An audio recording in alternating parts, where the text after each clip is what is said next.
հերթագրվել է 4 պատգամավոր, Էդմոն Մարուքյան, համեցեք պարոն Մարուքյան։ Շնորհակալություն, պարոն Մելքումյան։ Ես գիտեմ, որ դուք լավ գիտեք Վանաձորում ինչ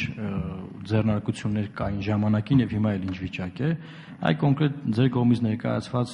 օրենքի նախագծի այդ քաղաքականության լույսի ներքո կոնկրետ ինչ փոփոխություններ կարող են տեղի ունենալ, որովհետեւ Վանաձորը արդյունաբերական, եթե չասենք, չգիտեմ, առաջի, որովհետև Լենինյան շրջանը Երևանի, եթե վերցնենք հաշվենք, հա, Երևանի Լենինյան շրջաններ, բայց Վանաձորը արդյունաբերական առաջին քաղաքը կարելի է ասել, որ եղել է։ Սա առաջին հարցը։ Եվ մյուս հարցը, մի քանի օր առաջ ինձ մոտ էր մեր Վանաձորի նախկին սովետական միության եղած ընկերություններից մեկի սեփականատերը։ Եվ նա ասում էր հետևյալ խնդիրը։ Ժամանակին մարդիկ սեփականացրել են ընկերությունները, իրենց շատ մեծ տարածքներով, որի հողի կադաստրային արժեքը ժամանակին չի վճարվել։ Այն ժամանակ օրենքը այդպիսին էր եղել։ Օրինակ, կադաստրային արժեքը եղել է 1 միավոր։ Հիմա դարձել է 8 միավոր։ Եվ կա խոչընդոտ, օրինակ, օրենքից դրական նաև,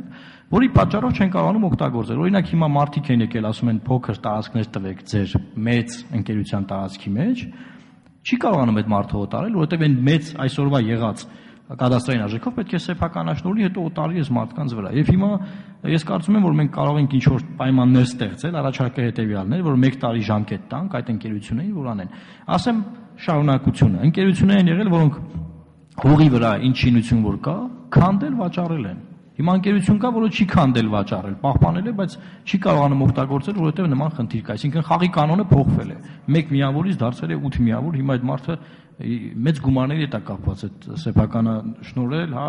հետո որ կարողանա օտարել։ Այս ձեր օրենքի քաղաքականության լույսի ներքո արդյոք կարող ենք սրանք վերանայել եւ այս խնդիրները լուծել։ Օրինակ մեր քաղաքի երևի 7 տարածքի 70%-ը արդյունաբերական ընկերությունների տարածքներ, որ այսօր ուղղակի բարձի թողի վիճակում են, չեն օգտագործում։ Շնորհակալություն։ Ես էլ եմ շնորհակալություն հայտնում շատ լավ հարցերի համար, ինձ հոգեհարազատ հարցերի համար, իսկապես ես Վանաձորի խոշոր այդ թվում արդյունաբերական մի շարք ձեռնարկությունների քաջածանոթ եմ։ Սկսենք Վանաձոր Քիմպրոմից, որը 3 միավոր է, ուրեմն քիմիական գործարան, քիմիական մանրաթելերի գործարան եւ Վանաձորի ջեկը։ Այո, լուրջ դա խնդրեմ է, ուրեմն խնդիրը կայանում է նրանում, որ իհարկե դուք իրավացի եք, որ մասնավորեցման ամբողջ գործընթացը չկարողացավ վերջնական լուծում տալ արդյունավետության ապահովման իմաստով, որովհետեւ մինչև 2000 թվականը գնացած սեփականաշնորհները, որտեղ բաժնետոմսերի ազատ բաժանորդագրություններ, այսինքն վաճառում էին սեփականությունը առանց որևէ պարտավորության ստանձնման։ Եվ այդպես ինքը գնում էր, այսինքն սա ավտոպիլոտի էֆեկտն էր։ Վաճառեցինք, որևէ ներդրումային պարտավորություն չկա, որևէ լծակ չկա, բացի գույքահարկից կամ հողի հարկից, որը մենք կարող էինք բարձրացնել շատ կոնկրետ, բայց որը իհարկե մեզանում չէր քննարկվում, որտեղ մենք ուզում էինք վերագործարկենք։ Նույնիսկ 2000-ական թվականների սկզբներին, 2002-2003-2004, երբ այն ժամանակվա կառավարությունը շատ կոնկրետ զբաղվում էր, քիչ հետո կասեմ Վանաձորի, չկարողացան հաղթահարել դա, եւ մենք ունեցանք այն, ինչ որ ունեցանք, այսինքն օբյեկտիվ պատճառներով, ուրեմն նրա տնտեսաաշխարհագրական տրանսպորտային դիրքը եւ այլն ինքնարժեքը թանկ էր նստում եւ չկարողացանք լուծել այդ խնդիրները։ Ես համաձայն եմ, որ մեր օրենքում իհարկե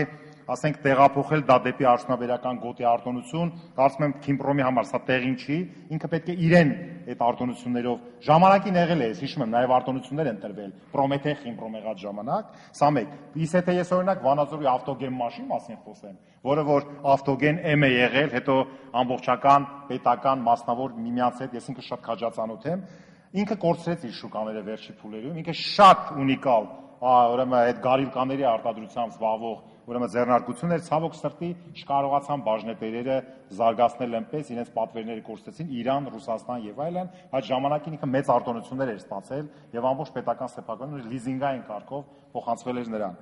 Համաձայն եմ, որ նաև ուրեմն Վանաձորի գիտական ներուժը քիմիական արդյունաբերության ոլորտում մենք նաև չենք կարողացել օգտագործել։ Փոշիացվել է տեխնոսարքը, որ հայտնի էր, հա, շափյուղա ձեռնարկություն կար, որ նրանից անջատվել էր, եւ այլ, չեմ ուզում շատ կենտրոնանամ, բայց խոսքը արդյունաբերական գոտիների մասին վերաբերում է միջին առավելապես եւ փոքր ձեռնարկություններին, կարծում եմ ձեր հարցը տեղին է, հա, հողի մասով եւ ուրեմն ճիշտ եք, հողային օրենսգրքի ընդունումից հետո, հողային օրենսգիրքը եթե չես սխալվում 2002 թվականին պետք է որ ընդունված լինի, այդ նորմը հանդես եկավ, որ այն ժամանակ սեփականաշնորհում էին գույքը, հողը կարող էր վարձակալություն ուներ, կարող էր անհատույց օգտագործման տրվեր, հենց որ հողի սեփականության ինստիտուտը արդեն դարձավ արժեքային, իհարկե չեն կարող օտարել, Հիմա էլ, եթե դուք ինչ-որ սեփականություն եք ձեռք բերել, բայց ձեր բաժնեմասը հողի մասով ձերը չի, չեք կարող օտարել կամ նվիրաբերել, պետք է այդ հատվածայինը վճարել։ Կարծում եմ, որ խոշոր արդյունաբերական ձեռնարկությունների համար, որտեղ այդ նշանակությունով արտադրական հողը որևէ արտադրական ակտիվ չի,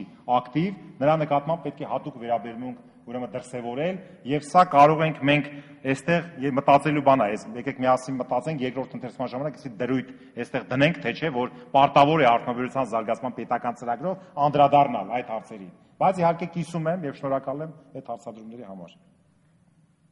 Անդրադարձի համար Էդմոն Մարուկյան։ Շնորհակալություն, պարոն Մելքոմյան, մանրամասն պատասխանի համար։ Ես իրապես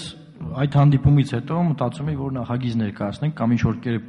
այդ հարցը բարձրացնենք, որ գոնե 1 տարի ժամանակ տրվի այդ ընկերություններին հողը սեփականաշնորհելու նախկին խաղի կանոններով եւ ինչ-որ կերպ բաժանելու եւ օգտագործելու այդ տարածքները, որտեղ բարձի թողի վիճակում է եւ որևէ մեկին սա օգուտ չի։ Ես նաեւ պատրաստ եմ աշխատելու ձեզ հետ այս օրենքի շրջանակներում կարծում եմ սա հնարավորություն է այդ խնդիրը լուծելու։ Մի գործարարի հարց չէ, մի մեծ ընկերության հարց չէ, մյուս մարզերում էլ կան եւ նաեւ այստեղ խնդիր կա, որ մենք կարող ենք Երևանը բաց թողնել։ Սա ինչու եմ ասում, որ կարող է փաստարկ բերվել, որ այ Երևանում այսքան հողեր կան եւ այլն, կարող են Երևանը բաց թողնել։ Համաչափ տարածքային զարգացման լույսի ներքո կառավարության այդ դրույթի մարզերին անդրադառնանք։ Մարզերում սեփականաշնորհված ընկերություններին անդրադառնանք։ Շնորհակալություն։ Համամիտ եմ, մենք միասին կաշխատենք։